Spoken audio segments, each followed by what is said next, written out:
तक्रार करू नये.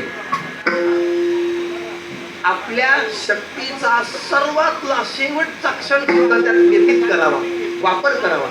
आपली शक्ती जिथे निकामी होईल तिथे भगवंताचा आधार घ्या, तिथे भगवंताला हाक मारावी.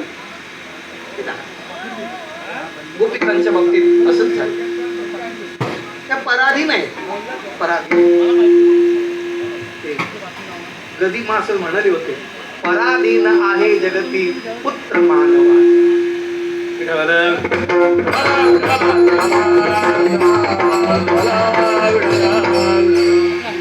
आज जगात शिकलेली माणसं नाहीत असं, इंजिनियर, डॉक्टर, वकील, श्रीमंत, सगळ्याच प्रकारची लोक.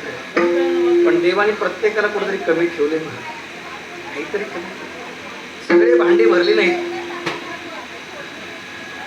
सगळे भांडे भरले, काहीतरी कमी ठेव.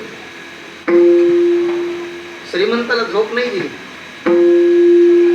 आणि गरीबाला झोप भरपूर दिली.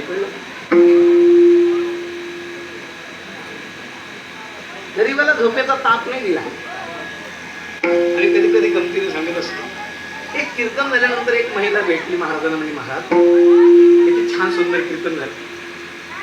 अहो 20 डॉक्टर बदलले, कुठल्या डॉक्टरच्या औषधांनी परिणाम प्रकार काही झाला नाही. आज तुमच्या कीर्तनात जी झोप आली 20 डॉक्टरच्या औषधाने नाही. उद्याचं कीर्तन कुठे सांगा मला, त्याने काही जीव द्यावा.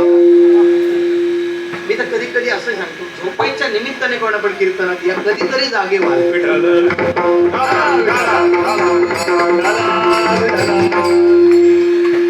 जगात स्त्रीला फार दक्ष राहावं लागतं.